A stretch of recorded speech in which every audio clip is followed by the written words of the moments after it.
It's April 12th, 2020, and this is No Sports, Day 31. This time around, I've got some interesting topics to discuss, including handshakes.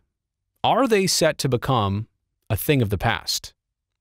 Bored versus busy, right? That seems to be the dilemma with most of you watching this right now who are isolating, quarantining, and just flat out staying at home for very good reasons. You're either way too bored or you found yourself way too busy.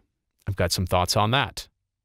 And last but certainly not least, these current times that we're going through right now are definitely going to be a mile marker of your life, whether you realize it yet or not.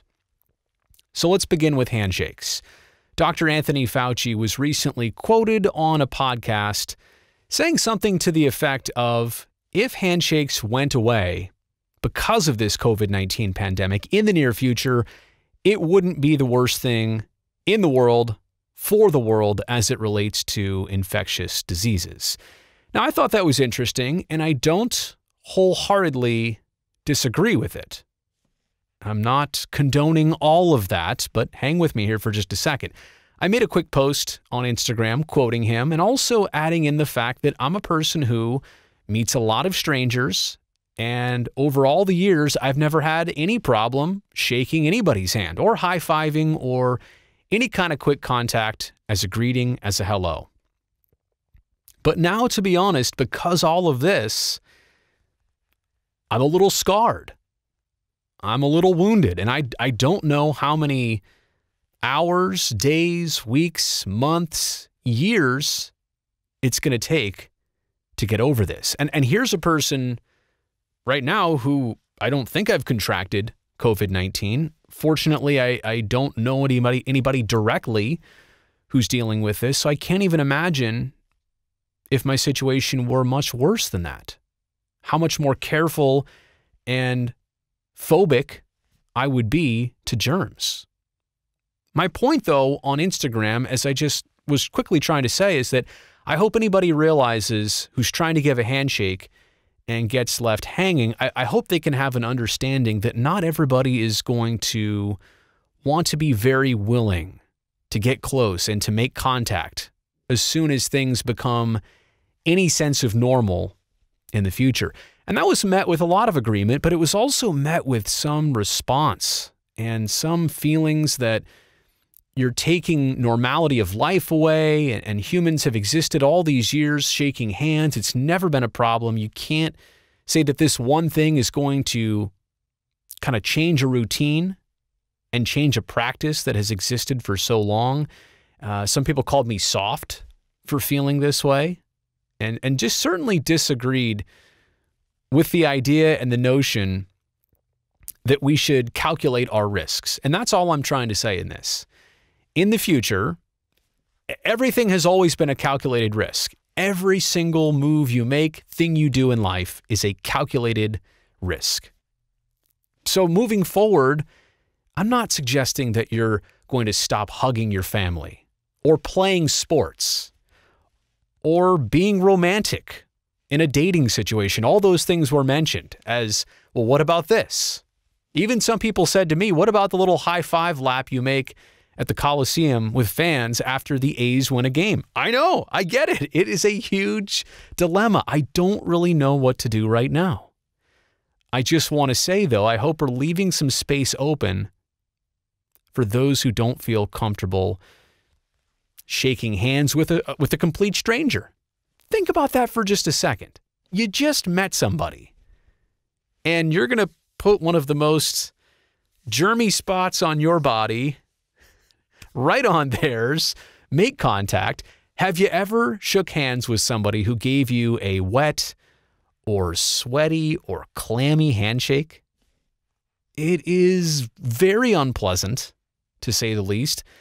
And again, now going through all that we are right now, and who knows how long this even lasts and what the full ramifications are, I'm just saying handshakes might have to be not necessarily reevaluated, but I think our perception of everybody shaking hands all the time should maybe be reconsidered. All right, let's move on. Bored versus busy. Which one are you? I know a lot of people out there who are just finding anything to do with their free time. The boredom is not actually good. At first, it might have been good. It might have been a relief for somebody who works a lot or who has stress or never had the time to get into a certain hobby. But now they have that time, they have that opportunity. And the first couple of weeks felt great. But now you're starting to get into that point where boredom is taking over your mind, it's taking over your body, it's changing you as a person. So there is that extreme. I would also throw the other side of this, of being busy. Now, in my case, working from home, also being a dad, also taking care of stuff around the home, it keeps me super busy to the point that I don't think my wife and I have watched more than an hour or two of television in this last month plus. But I'm not bragging about that. I actually think there is a point here where slowing down a bit is a good thing. Yes, distraction is nice and keeping the wheel moving is great. And some people have no choice, right? If you're on the front lines of this, you have to work a 10, 12, 13, 14-hour day. And my heart goes out to you. My thanks go out to you if that is the case. If you're doing any one of the necessary and essential jobs out there. But I'm just talking about people who are finding themselves constantly busy to the point that being away from the workplace has actually made them more busy than normal. That's not necessarily great either. The big picture here, somewhere down the middle, there's a happy medium in all of this. You can be bored sometimes, but you can also stay super busy sometimes to the point that if you're too bored, you get back into some work. You get productive, you get some things done. You take your mind away from racing about all the different potentials of what could happen here with the coronavirus pandemic. But like I said, on the flip side, if you're so busy here, all you're doing is getting yourself run down into a pattern of repetition. And sometimes you need boredom. You need boredom to get away from the stress and the grind of what we're all going through right now, mentally, maybe even more than physically. Last but not least here, these times as a mile marker of your life. And I don't know of a better way to put it than mile marker. You think about anything that happens in your life that's not of the highest importance, but what you do is you relate that to other big things that happened in your years on Earth, right? So for me, 39 years old now, one of the first mile markers of my life here in Northern California was the 1989 Loma Prieta earthquake. A lot of things in life either happened before or after October 17th, 1989. So that was one of them. There was also the Oakland Hills firestorm, which happened, a year or so later. That was another one, but maybe the earthquake took a little bit more precedence.